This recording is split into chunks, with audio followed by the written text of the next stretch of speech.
Good morning and welcome to the Pan Asia Metals Investor Webinar. My name is Dana Luca, the Investor and Media Relations Manager, and today I am joined by PAM's Managing Director, Paul Locke, who will provide a company update and engage in a Q&A session. To ask a question for today's webinar, please use the Q&A function, which can be found at the bottom of the screen. Paul, I will hand over to you to run through the presentation. Thanks, Dana, and good morning, everyone. It's a pleasure to be here, and we're here today because we're introducing the Rosario copper project, which we're really excited about. It's another battery metal which is really important in that ecosystem. So that's what we're on about today. Just briefly, note that all information presented has been published previously, and this presentation and the associated disclaimer is available on our website. So a little bit about PAM. We're focusing on securing battery metal projects which have the potential to position PAM as a low-cost producer of the metals which are essential for electrification. So that's lithium and copper. So in our view, we're looking for metals which have a substantial sort of depth to them. We find that focusing on, say, metals where there's a very small market is hard work, and it doesn't take much to oversupply the market. So lithium and copper are our preferred metals. We have lithium assets in South America and Southeast Asia, and now we have the recently secured Rosario copper project in Chile, which is why we're here today. So on our strategy, PAM is focused on securing battery metal projects which have the potential to position PAM as a low-cost producer of the metals essential for electrification. So lithium and copper are the two most important metals. Rosario positions the company to push into the cost curve.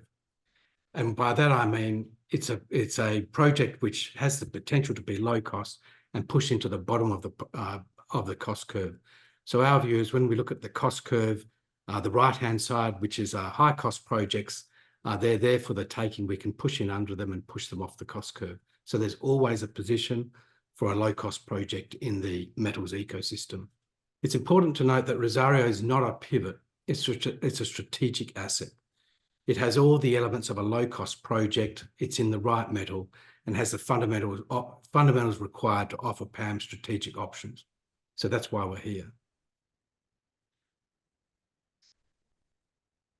So Rosario is located in the Atacama. It's north of Copiapo, and south of Antofagasta in the Atacama Desert. It's surrounded by a plethora of historical and current mining operations. And importantly, it's 10 kilometers north of the large and historic El Salvador mine, which has been operating since 1959. It is set in a low-cost environment which is really rich in infrastructure and has nearby processing and manufacturing. So what we really like about Rosario is we're literally up the road from a copper oxide and sulfide processing plant owned by Anami, and we're about 40 k's away from Codelco's sulfide processing plant. The project has what it's needed to gain a position in copper in Chile, and we see it as a starting point. If we're successful at Rosario, we have our eyes on other opportunities too to build a portfolio, but we'll start here. The project is situated around 2,500 meters in altitude, and it's 40 kilometers from an airport. So what I like about all of our projects is we can fly there and drive there in one day. So why are we in copper? This is pretty important. We view copper equally important, as I've said before, and it's copper's supply and demand dynamics which are absolutely compelling. We see big deficits projected due to declining production and grades, and we see this in Chile. A lot of the very large mines have been around for a long time, and their grades are declining. But what we're seeing too is a lack of new projects in the pipeline. There's plenty of projects, but they're large, require huge capital expenditure, and the grades are actually generally quite low. So it's hard to get them funded. We're looking at Rosario as a high-grade project. It could be a bit smaller, hopefully not, But what it is doable. It allows us to get in and supply this market, which looks like it's going to be undersupplied. Importantly, by 2030, it looks like there's going to be about a 6 million tonne deficit. So we should see that reflected in copper prices. And although copper is coming down in price, or has just recently, it's not really reflecting what's happening in the long term. So we're not too worried about the gyrations of the market in the short and medium term, because projects are long-term ventures. It's what's happening in the long term. So the Rosario copper project itself is around 25 square kilometres and consists of mining concessions, which are in red, and applications, which are in green. So the application process in Chile is very simple. If the ground's vacant, then it becomes a judicial process, and this ground is vacant, and you just go through the steps in a court and secure it. So we've done this many times in Chile, particularly with our Tama Atacama project, and we know the system very well. The project is interpreted as highly prospective yet significantly underexplored, and it's a Manto-style copper-silver project. The key here is there's not a drill hole in the project area, but there's great grades at surface, and there's been a lot of surface mining. So all the indications are there's something great happening below the ground. I mentioned that it's a Manto-style copper-silver project. This style of mineralization is quite popular throughout the northern parts of Chile and is actually responsible for a significant amount of historical and current production. Manto-style projects can be quite high grade, plus 1% up to 2%, and generally they've got quite large tonnes. So they vary from, say, 200 million tonnes down to smaller projects of around 5 to 10 million tonnes. The geology of the project area is comprised of basic volcanics and volcanic sedimentary rocks, so it's pretty easy to understand. The grades we've got there are stellar, and it's not just one or two rock chips. 73 of our 89 rock chips are greater than 2% copper, and they go up to 5% copper, which is fantastic. I had a call from someone yesterday asking whether we got it wrong, and it's not, it's right. The project consists of 3 interpreted mineralized zones, which are up to 200 meters wide. We have 41 samples greater than 3%, and we have silver grades ranging from 6 grams up to 42 grams a tonne. What we can see here is some pictures of some of the higher grade samples, of course, but you can see that the mineralization is there. So the Rosario comprises copper oxides such as malachite and chrysocolla.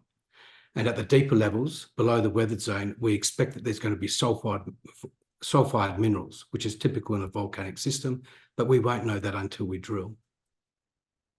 When we look through these pictures, it can be seen that the assay results are supported by abundant visible copper oxide mineralization.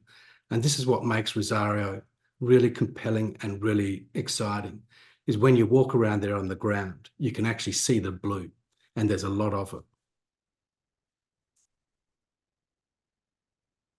And then when we look at Rosario and where it's positioned, I mentioned it's 10 kilometers north of the El Salvador mine, and the systems are slightly different, but it's suspected that the volcanic system, which is feeding El Salvador, is the same system or a similar system to that feeding Rosario. And we can see a lot of this happening in the ground between El Salvador and Rosario.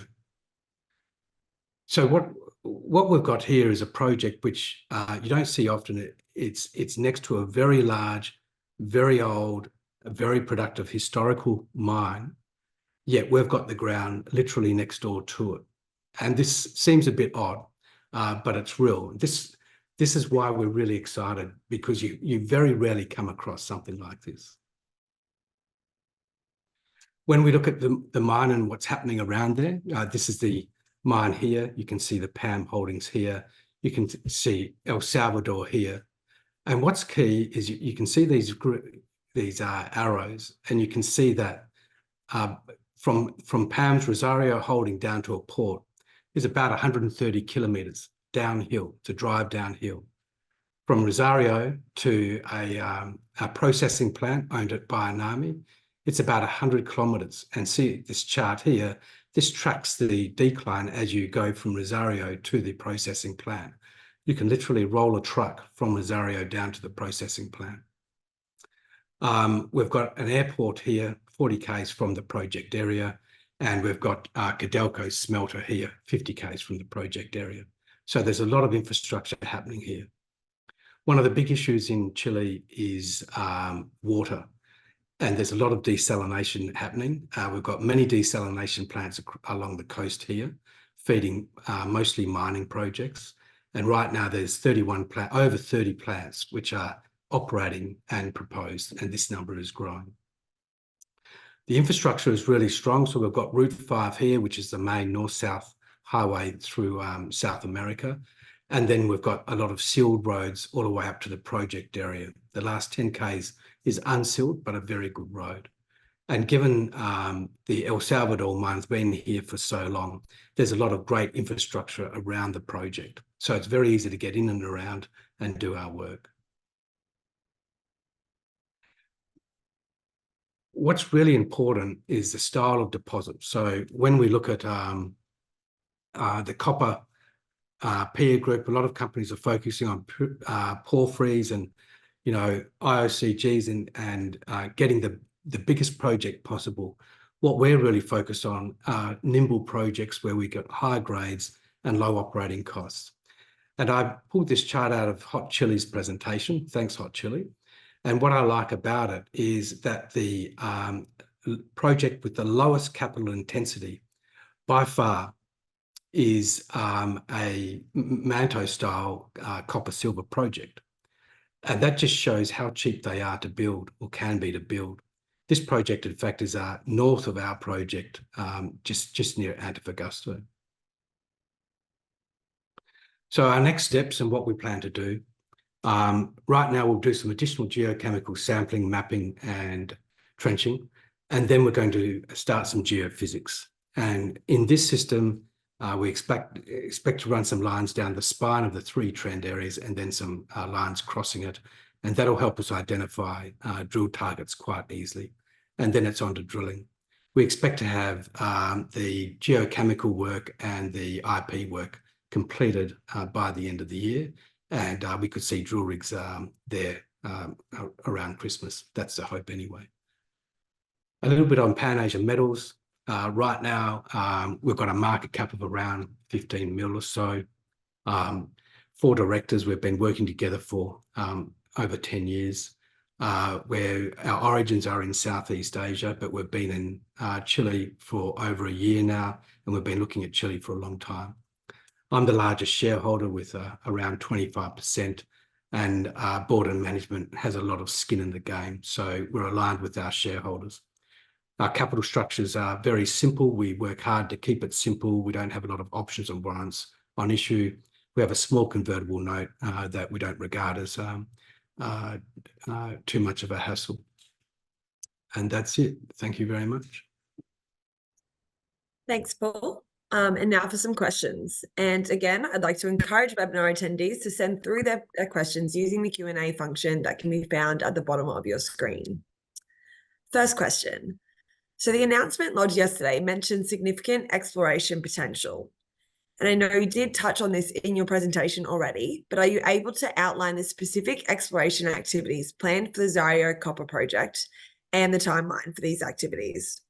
Okay, so we will start with some field work, and we'll complement that or run in parallel some IP.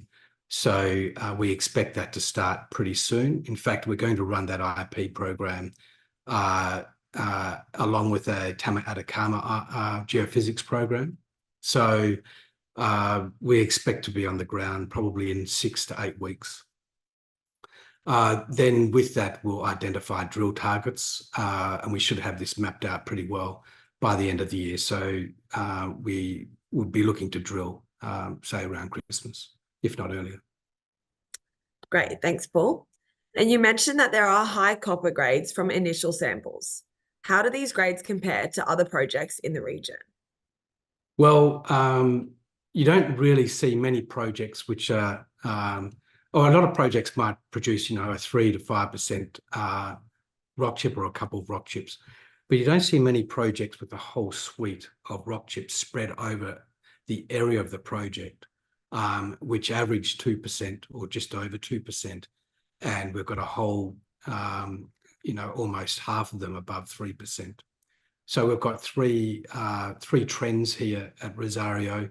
They combined are about 15 kilometres in trend, and we've got these high-grade rock chips throughout two of the trends, and one of the trends we've only sampled slightly, but where we've sampled, it has high-grade rock chips. So when we compare it to a lot of projects we see generally around, it's a high-grade project. It's a very good project.